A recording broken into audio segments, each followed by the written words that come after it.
এখন আমিও যেভাবে কথা বলতেছি বিকেল পর্যন্ত আমিও নিরাপদ থাকবো কিনা এটাও কিন্তু আসলে এখন বাবার সময় হয়ে গেছে, কারণ কালকে যেহেতু তারা চট্টগ্রাম ইসকনের বিরুদ্ধে কথা কোর্ট স্যাটিসফাইড এবং কোর্ট খুব সুন্দর একটা সমাধান দিয়েছে।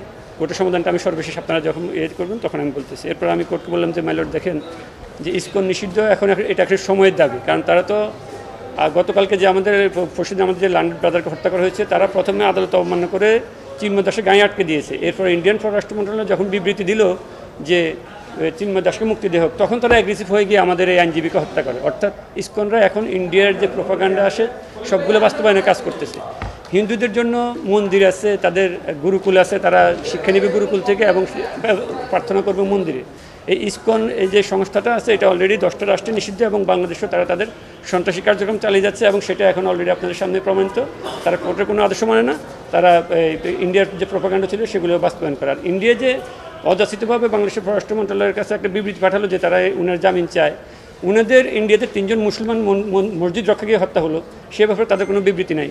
স্বর্ণা দাসকে বর্ডার হত্যা করা হলো, সে ব্যাপারে তাদের কোনো বিবৃতি নেই। বাংলাদেশের নিপুণ রায়কে পুলিশ পিটিয়ে মাথা ফাটিয়ে দিল, গয়েশ্বরচন্দ্র রায়কে জেলে নিল, আমাদের নিতাই কুমার রায় লার্নেড সিনিয়র উনাদেরকে জেলে নিল, তখন তাদের কোনো বিবৃতি নেই। কিন্তু ইসকনের ব্যাপারে উনাদের একমাত্র ইন্টারেস্ট হওয়ার কারণ হলো তারা তাদের প্রত্যেকটা প্রোপাগান্ডা ইসকনকে দিয়ে, অর্থায়ন দিয়ে, অস্ত্র দিয়ে, বুদ্ধি দিয়ে সহায়তা করে বাংলাদেশটাকে অস্থির করে রাখছে। তারা চাচ্ছে এই দেশে যদি আপনার এই যে হায়দ্রাবাদ অথবা সিকিমের মতো যদি একটা রাষ্ট্র তারা প্রতিষ্ঠা করতে পারে, এদেশে যদি দাঙ্গা লাগাতে পারে, তাহলে তারা খুব সহজে বাংলাদেশটাকে দখল করে নিতে পারবে। কারণ তাদের অতীত ইতিহাস হচ্ছে হায়দ্রাবাদকে দাঙ্গা লাগিয়ে দখল করা, তাদের অতীত ইতিহাস হচ্ছে সিকিমকে তারা দাঙ্গা লাগিয়ে দখল করে নিয়েছে। এখন তারা ইসকনের মাধ্যমে, সন্ত্রাসী কার্যক্রমের মাধ্যমে বাংলাদেশে যদি দাঙ্গা লাগাতে পারে, তাহলে তারা বাংলাদেশটাকে খুব সহজে দখল করে নিতে পারবে। আমরা যখন হিন্দু মুসলিম দাঙ্গা লিপ্ত হয়ে যাবে তখন তাদের দখল করে নেওয়াটা খুব সহজ হয়ে যাবে। তারা বলছে যে সিসিটিভি ফুটেজ দেখে অলরেডি 3টা মামলা হয়েছে, একটা মামলা 30 জনকে গ্রেপ্তার করা হয়েছে, আর একটা মামলা 6 জনকে গ্রেপ্তার করা হয়েছে এবং বাকিটা আন্ডার ইনভেস্টিগেশন আছে। দেখে সিসিটিভি ফুটেজ দেখে পর্যায়ক্রমে তারা তাদের কার্যক্রম চালিয়ে যাচ্ছে এবং মোট 30 জন আর 3 জন, টোটাল 33 জনকে গ্রেপ্তার করা হয়েছে। তো এই আদালত আজকে যে সমাধান দিল যে ইসকন নিষিদ্ধের ব্যাপারে যদি রাষ্ট্রযন্ত্র সর্বোচ্চ, কালকে আপনারা দেখছেন যে হাসনাত আবদুল্লাহ এবং সারজিস আলম ওনারা দুজনে কিন্তু ইসকন নিষিদ্ধের ব্যাপারে চট্টগ্রামে কথা বলছে এবং তারা আসার ব্যাপারেও তাদের গাড়ি কিন্তু অ্যাক্সিডেন্ট করছে। অর্থাৎ একটা ঘটনার সাথে আরেকটা ঘটনা কিন্তু জড়িত এখন এখানে দেখা যাচ্ছে। অর্থাৎ ইসকনের মূল উদ্দেশ্যই হচ্ছে আমাদের রাষ্ট্রটাকে অস্থির করে রাখা।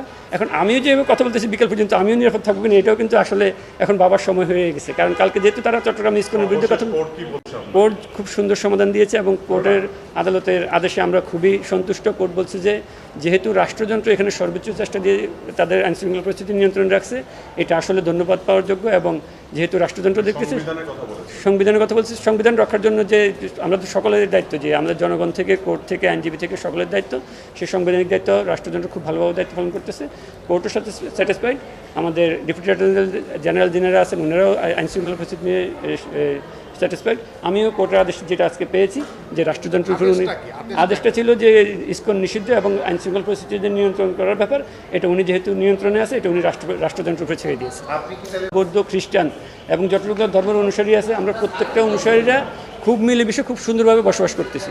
এবং হিন্দুদের ব্যাপারে আমি খুব ওনারা আমার বন্ধু, আমার ভাই, আমাদের ধর্মের বিরোধী হতে পারে কিন্তু আমরা একসাথে মিলেমিশে আছি। কিন্তু ইসকনের মাধ্যমে ইন্ডিয়া তার প্রোপাগান্ডা বাস্তবায়ন করতে হচ্ছে, এটা হচ্ছে আমাদের সবচেয়ে আবেগ এবং উদ্বেগ এবং চিন্তার বিষয়।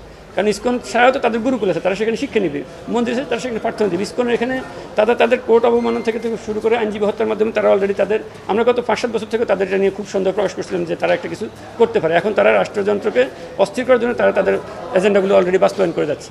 কিন্তু আমাদের রাষ্ট্রের স্বাধীনতা সার্বভৌমত্ব রক্ষার জন্য আমরা যদি এখনই ইসকনকে নিষিদ্ধ না করি, এটা ভবিষ্যতে রক্তের হোলি খেলার মধ্যে দিয়ে নিষিদ্ধ হবে। যেরকম আমরা ইন্ডিয়ার সাথে বন্ধুত্বপূর্ণ সম্পর্ক চাই, তবে সেটা সমতা এবং ন্যায্যতার ভিত্তিতে। কোর্ট বলছে যে আমরা ইন্ডিয়ার সাথে সমতার ভিত্তিতে যে সম্পর্ক আছে আমরা সেই সম্পর্ক ভালো রাখতে চাই এবং আমিও বলতে চাই আমরাও ইন্ডিয়ার সাথে ন্যায্যতার ভিত্তিতে সম্পর্ক ভালো রাখতে চাই। কিন্তু আমাদের যদি এটা কোর্টের বাইরে, আমার বক্তব্য হচ্ছে যদি আমাদের নো ট্রানজিট দিলাম, তাদেরকে রোড ট্রানজিট দিলাম, তাদেরকে রেল ট্রানজিট দিলাম, কিন্তু আমরা কি পেলাম? এটা তো সমতার ভিত্তিতে, ন্যায্যতার ভিত্তিতে হলো না। ইসকনকে নিষিদ্ধ করলে যেহেতু 10টা রাষ্ট্র অলরেডি এটা নিষিদ্ধ করে ফেলছে, নিষিদ্ধ করে তারা সফল হয়েছে।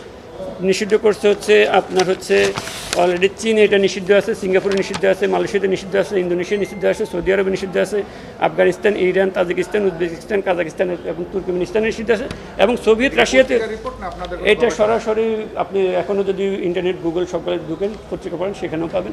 এবং সোভিয়েত রাশিয়া এবং বর্তমান যে রাশিয়া, সোভিয়েত ইউনিয়ন এবং বর্তমান রাশিয়া তারাও এটাকে নিষিদ্ধ করে রাখছিল, বর্তমানে তারা সেখানে এটা চালানোর চেষ্টা করতেছে। এবং কানাডাতে আপনারা জানেন যে হত্যাকাণ্ডগুলো হচ্ছে সেগুলোতে ইসকন কিন্তু ওতপ্রোতভাবে জড়িত। তো ইসকন এদেশেও যদি হত্যাকাণ্ড চালায়, আমাদের সার্জিস আলম এবং ইউসুফ আবদুল্লাহ দুজনকে কালকে অলরেডি দেখছেন গাড়ি এসে।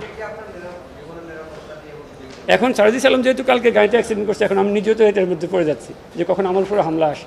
তবে আমি এটা বলবো, আমাদের রাষ্ট্রের সার্বভৌমত্বের জন্য, স্বাধীনতার জন্য যতটুকু করা সম্ভব আমি জীবন দিলেও সেটুকু করে যাব।